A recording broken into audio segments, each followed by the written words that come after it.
కథలెన్నో చెప్పారు, కవితల్ని రాశారు, కాలాలు దాటారు, యుద్ధాలు చేశారు. ప్రేమలో తప్పు లేదు, ప్రేమలో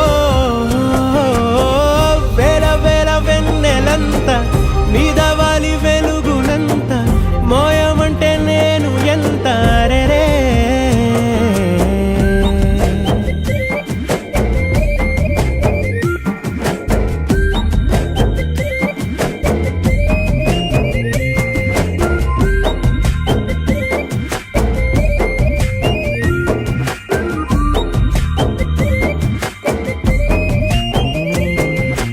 ఆకాశం తాకాలి అని ఉందా, నాతో రా చూపిస్తా